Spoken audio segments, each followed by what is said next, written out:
Okay, let's talk about what needs to go onto the bike, or what I put onto my bike, and then it'll give you some ideas of where you are. So we're going to use the Royal Himalayan 410cc bike for this trip because it's the fuel injected one, so we don't need to adjust the carburetors as we get high. They're strong workhorses, they're reliable. So if you want to value add to the bike, this is some of the things that I bring to make the bike work for me for 2 weeks or 3 weeks. Number one is a power source, and you can see that this one has the cigarette lighter as well as 2 USB cable outlets, and it also has a switch. So I usually hardwire this, direct wire it straight into the battery so I can turn it off. I'm not drawing power when I'm not riding. And then obviously that one slots in there, and then I've got another 2 as well there. This gets wired into the bike in Delhi, and if you want to bring one, you can get them from all the online places, and I'm sure there's motorbike shops near you somewhere, wherever you are in the world, that sell them as well. They're cheap online. Allow yourself a bit of time for them to get delivered before the ride itself, and bring it with you, and we will wire it in. So it doesn't have to be exactly the same as this. There's many different incarnations of them.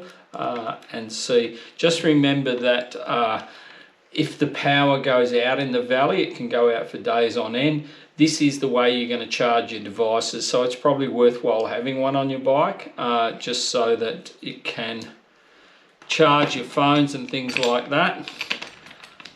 Next thing in your welcome pack in Delhi, you'll see a stand puck. My advice is put it on the bike. If the ground gets muddy or loose or whatever, and you put the stand down and you put the bike over, it might topple over. So in your welcome pack will be a stand puck. Just find somewhere to tie it to the bike when you need to, take it off, put it down and put the stand on there, and then it won't sink into the mud no matter how bad it is.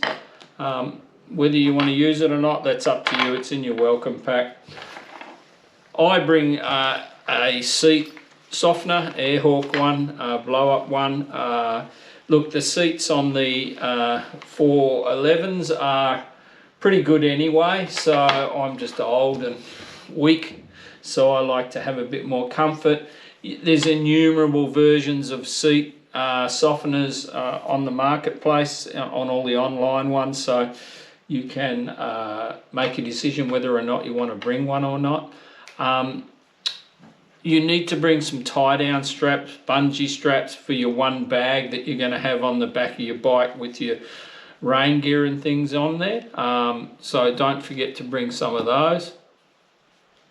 This plate is something that I made up a couple of years ago now, and it comes with me on each ride no matter where I am in the world, and you can see it's got all different holes, so it just fits on the top plate, or sorry, the top rack on the back of each bike, gets bolted through and tied in, and then my bag goes on top of that, so the bag runs horizontal, 90 degrees to the bike, so I get more real estate on the seat, and it secures the bag. I have fast release straps that work with the rig gear bag that I use on the back. It doesn't matter if you don't have them. You don't need to bring one of these. You don't need to make one of these. I'm just showing you what I use. You'll be fine just hooking it straight onto the top of the top rack. You need to bring a phone with you, and when you get to Delhi, we will get someone to take you to get a SIM card, because getting SIM cards as a tourist in India is a nightmare. You need to have a local sponsor and all kinds of nonsense and rubbish. They're back in the 1920s in some ways in India, or in a lot of ways, to be truthful. So bring a phone that is unlocked and will be able to take an Indian SIM. And then on your phone, the two essential things that you're going to need is Facebook Messenger. So that's where we talk in the group chats, like we're talking now already on the pre-ride stuff. And then we can talk in live time. we will also have a lesson on how to send your location. So if you get separated from the group, you can send your location and just kick back and relax, and someone's going to come and get you. So if you get lost, that's what you're going to do. We'll have some lessons on that, make sure everyone's up to speed with that. And the other essential piece of kit on there is Google Maps. Every day the map for that day gets loaded up to the group chat. You download to your phone and then you have it, so you can, if you want to, do turn-to-turn navigation, follow where you're going, work out how long you've got to go. But also, once again, if you get separated from the group, you can see where you are in relation to the route that's been plotted for the day. The third thing you might want to put onto your phone, and it's not 100% necessary, English is reasonably widely spoken in India, being an ex-British colony, is Google Translate. When we get up into the Spiti Valley, there's a lot of Tibetans, a lot of Nepalis, the local Balti people. None of them speak fluent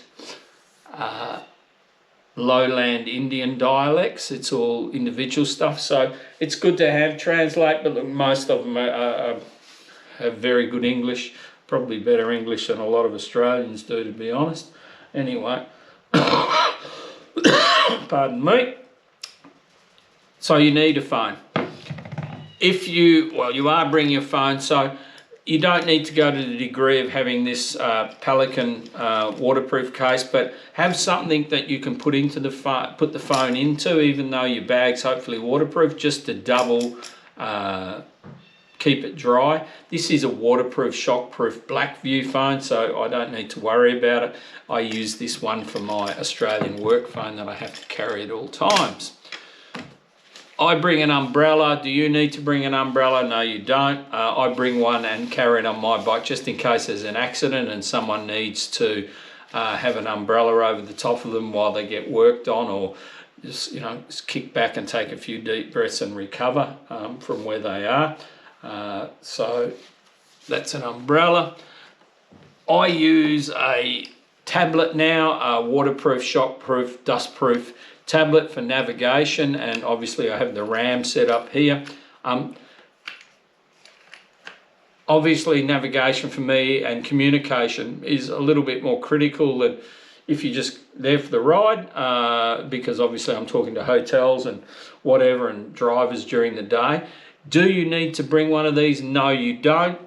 If you want turn-by-turn navigation, while visually, you're going to need to bring some kind of system to fit onto the bike. This one has a quad lock on the back of it, so I have a quad lock mount that goes on the mirror, and then I just lock onto there when I need to use that one. But my primary one now is the tablet rather than anything else. For me, obviously, I have gear for the cameras that we run, the GoPro Max 360s, and the normal GoPro. The last thing I bring for the bike is I bring a cover with me. Now, you don't need to bring a cover. I just do it out of habit, and it comes with me every ride anywhere in the world. It's more a security thing. If people can't see a bike directly, then they'll move on to one that they can visually have a look at and make sure there's no alarms or locks or anything on it. And also, if there is frost or, God forbid, some snow or rain, it will keep that off the bike, so when you sit on the seat in the morning you're not freezing your ass off through there. So that's really what I have on my bike. There's lots of different incarnations and lots of different things you can bring to put on your bike. Whatever suits your travelling style is going to work. We'll have a day or two before we leave Delhi to get the bikes fully set up with things like USBs and camera mounts and whatever else you want on your bike. Will get done. Let's talk about documents that you should have with you. Now, this is my document pouch that I have in my jacket, on my riding jacket at all times, and in that it has a copy of the international driving permit that I have. I get them photocopied at Officeworks, which is like a stationery chain of things, and they photocopy them, the colour on the outside, the white on the inside, so they look the same. The original goes in my BDAC safe box, the waterproof one. So I'll hand this over to the police or whoever needs it. And look, I've probably only ever handed it over once in 8-10 years now so far, and that was in Vietnam, who are notorious in a particular part of Vietnam for wanting stuff like that, so they can make some tea money if you don't have one. You will need one. They won't rent you a bike without one, so make sure you have an IDP and make sure you have your home country licence that matches that IDP with you. I also go and photocopy and laminate all the various licences I have, and I keep the laminate copies in this, and I hand those over to the police. So I'm reluctant. Many years ago in the Philippines, I handed my original licence over when I was a young and dumb new player, and of course they extorted me in a polite manner to get my original licence back from them. So since then, I make photocopies, hand them over. If the cops jump up and down, which they usually don't, they don't care, then you can dig into your bags and get the original licence. I bring my Myanmar, Philippines and Australian licences, and I usually hand over my Myanmar one first of all, just to baffle them with bullshit. The chances of us getting stopped by the police are pretty low. If anywhere we're going to get stopped, it will be on the flats, on the expressway, on the way up and down from the Spiti Valley, on the first day out of Delhi and the last day going into Delhi. So other than that, we shouldn't get bothered by the police, and even then the chances of us getting stopped are pretty low through there. So that's that. I also have a copy of a medic alert card in there that has emergency contacts, blood type, whatever else it has, special needs. Yeah, I'm a special needs patient, that's for sure. Allergies, what medications I'm taking on a regular basis, CPR card, because I have a limited memory, even though I have the training. In an emergency, you can sometimes go outside of your normal mode, and so this is a prompt if there's not people who can help me through the CPR that needs to be done to the person. One thing you need to do is you need to make some colour photocopies of the front page, of the cover of your passport and the bio page of your passport. Colour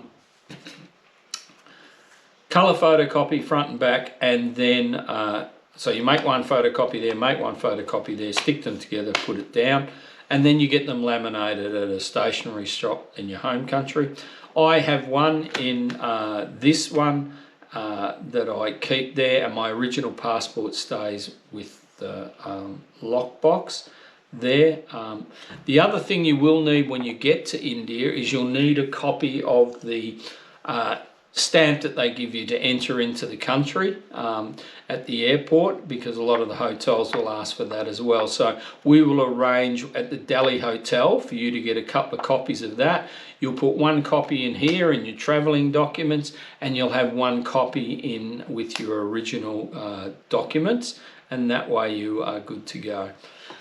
The only time you're going to need to hand over your original or let someone cite your original passport or hand it over is when we pick up the inner line permit to go into the Spiti Valley, and when we, on that same day, we'll go through 2 checkpoints to get into the Spiti Valley, military checkpoints, and both of those they'll want to see your inner line permit, which we will have, and your original passport.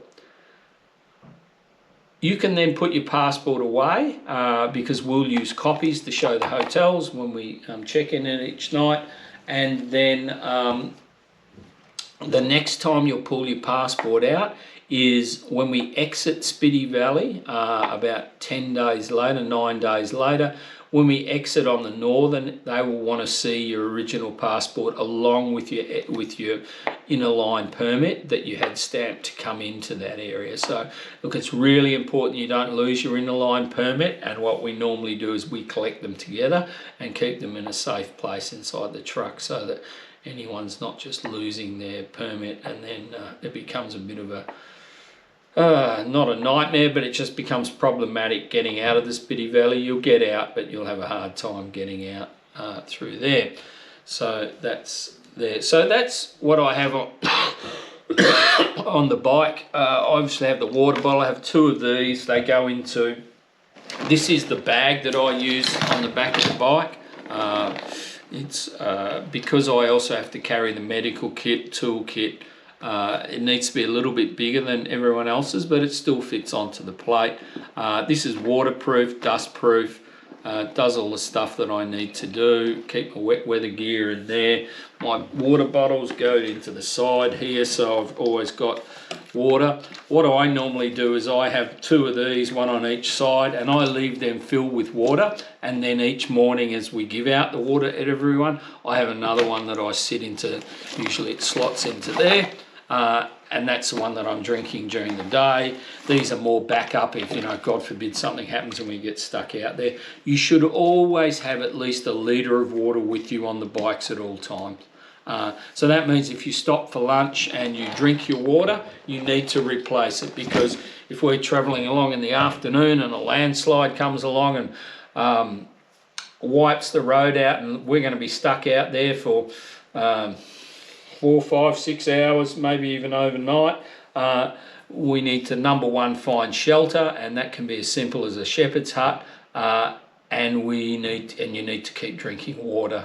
You'll dehydrate. We're quite high, remember, so water, water, water, drink, drink, drink. That's the golden rule up high. So that hopefully covers everything that goes onto my bike. What goes onto your bike will be different. Once again, try not to overburden the bike. The lighter you can keep it, the easier it's going to be to manhandle it through anything that pops up in front of us. You know, I keep saying it, a landslide, or maybe one of the glacier melts rips through the track a bit more, so you know it's a bit hard to get through, and we need to work it as a group. So the lighter the bikes can be, the better they can be. So that's it for that one, guys.